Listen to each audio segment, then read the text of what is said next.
एक से बढ़कर एक राजकुमार पहुंचे, परंतु किसी का कोई जोर ना चला। गोविंद ने एक ही समय में 7 स्वरूप बना करके उन 7 बैलों को नाथ करके सत्या नामक कन्या से विवाह किया। बोल सत्यारमण भगवान की जय। कितने विवाह हो गए? 5। अब अवंतिकापुरी में 2 राजा रहते थे, बिंद और अनुबिंद, उज्जैन के राजकुमार। स्वयंवर किया अपनी बहन मित्रवृंदा का। कहा बहन जी, दुर्योधन के गले में जयमाला डाल देना। जो बरमाला आपके हाथ में रहेगी ना, तो दुर्योधन के गले में डालना। क्यों? बोले हस्तिनापुरी से हमारे संबंध अच्छे हो जाएंगे। परंतु जब राजाओं की कतार लगी थी, वहां पर द्वारिकाधीश दुर्योधन से पहले खड़े थे। मित्रवृंदा की नजर पड़ी तो जाकर के द्वारिकाधीश के गले में ही जयमाला पहना दी। जब दुर्योधन इत्यादि अनेक राजा विवाद की स्थिति निर्मित करने लगे तो भगवान हाथ पकड़ करके अंतर ध्यान हो गए। इस प्रकार मित्रवृंदा के साथ भगवान का 6वां विवाह हुआ।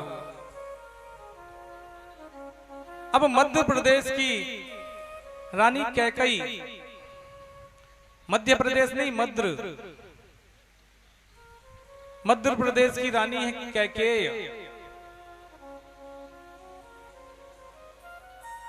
श्रुति कीर्ति नाम है रानी का, जिनका भाव है कि कृष्ण मेरा बेटा है, कृष्ण मेरा ही बच्चा है।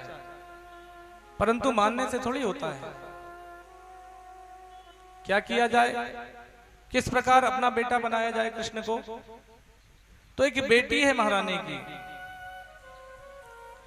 नाम है भद्रा। भगवान को प्रस्ताव भेजा कि आप मेरी कन्या का वरण कर लीजिए, मैं आपको बेटे के स्वरूप में प्रेम करना चाहती हूँ, आपको बेटा बनाना चाहती हूँ।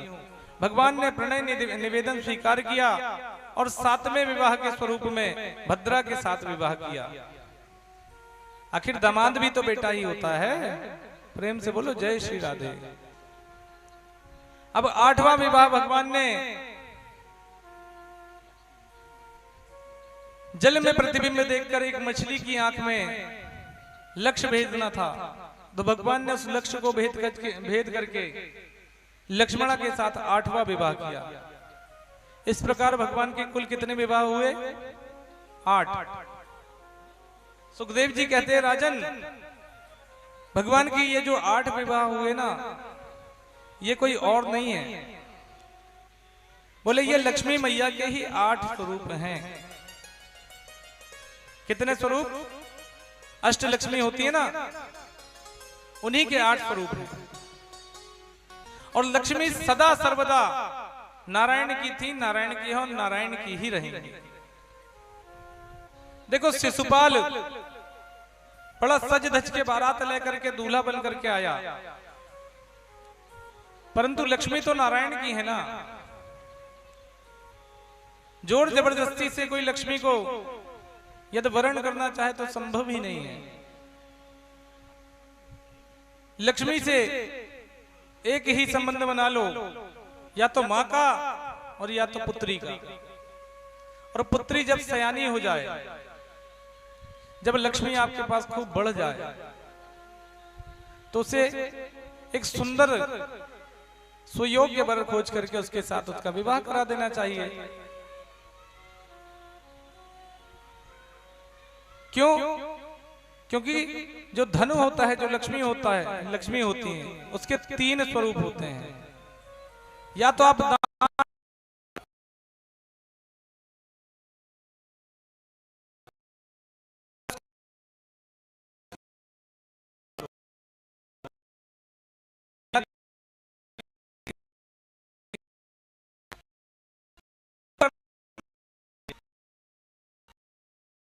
खूब चकाचक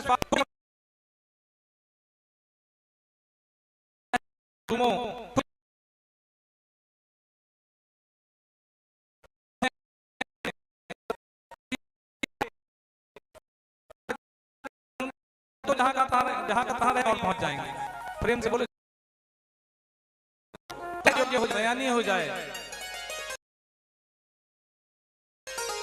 तो सुयोग्य वर खोज करके उसका विवाह करा देना चाहिए।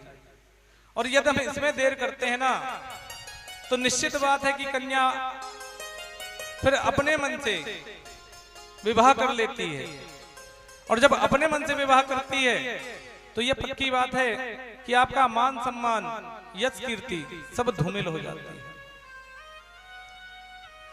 इसलिए समय रहते लक्ष्मी का सदुपयोग कर लेना चाहिए। कहावत ना, सोम का धन चंडाल खाए। इसलिए ऐसी गति न बनने पाए, ऐसी स्थिति न बनने पाए। लोग कहते हैं महाराज हम धर्म का कार्य नहीं करना चाहते, कथा में कोई पैसा खर्चा नहीं करना चाहते, कोई मंदिर नहीं बनवाना चाहते। हमारी श्रद्धा तो गरीबों में है, दरिद्र नारायण में है। तो अच्छी बात है, यदि आपकी श्रद्धा दरिद्र नारायण में है तो जिसे भी आप दान कर रहे हैं उसे साक्षात नारायण ही समझ लेना, दरिद्र ना समझना। यदि आपने दरिद्र समझ करके दान किया तो आपको दान बने की अभिमान है जो वो सताने लग जाएगा। आपके मन में ऐसा भाव आ जाएगा कि इतने लोग मेरे कारण से भोजन करते हैं, इतने लोग मेरे कारण से वस्त्र पहनते हैं, इतने लोगों को मैंने छत प्रदान कर दी। जिस दिन अहंकार आ जाएगा ना उस दिन निश्चित बात है कि आपका पतन होकर रहेगा। इसलिए समय रहते धन का सदुपयोग कर लेना चाहिए। जो इतना भव्य आयोजन ये श्रीमद् भागवत का हुआ है इसमें भी धन की बहुत आवश्यकता थी, अभी भी है। तो जब सदुपयोग किया तब जाकर के दिव्य भव्य आयोजन हो सका। यदि विचार करते रहते कि कौन धन खर्चा करेगा तो क्या संभव था? हमारी समिति के एक कार्यकर्ता ने दिन रात एक कर दी। समय पे खाना नहीं, समय पर सोना नहीं।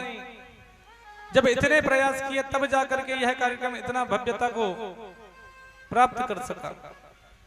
इसी प्रकार हम सबको भी अपने जीवन में सुकृत करते रहना चाहिए, शुभ कर्म करते रहना चाहिए।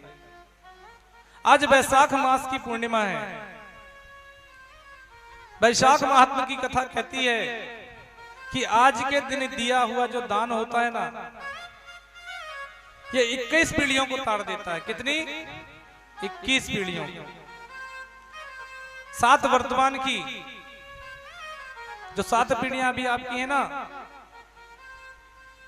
वर्तमान की, 7 पीढ़ियां हमारे ननिहाल पक्ष की, जो हमारी नानी हुई, परनानी हुई, उनकी भी मां हुई, उनकी भी मां हुई, ऐसे करके 7 पक्ष उनके और 7 हमारे पिता पक्ष, दादा परदादा और उनके भी पिताजी। इस प्रकार से 21 पीढ़ियों का तरण तारण वो जिस भी योनि में है, जिस भी स्वरूप में है, यदि वो मनुष्य हैं या उनका मोक्ष हो गया तब तो बहुत अच्छी बात है। और यदि नहीं हुआ, किसी न किसी जीव के स्वरूप में है, यदि कुत्ता है तो उनको कुत्ते के हिसाब से भोजन प्राप्त होगा, यदि सिंह है तो उन्हें मांस के स्वरूप में भोजन प्राप्त होगा, यदि गाय है तो उन्हें घास के स्वरूप में भोजन प्राप्त होगा। इस प्रकार 21 पीढ़ियों का तरण तारण, भोजन इत्यादि की सारी संपूर्ण व्यवस्था आज वैशाख मास के दिन दान करने का महत्व बतलाया है। बोलिए वैशाख भगवान की जय। वैशाख मास वैसे तो नारायण का अत्यंत प्रिय है, साथ ही हमारे भोले बाबा का भी बहुत प्रिय मास कहलाता है यह, क्योंकि हरि और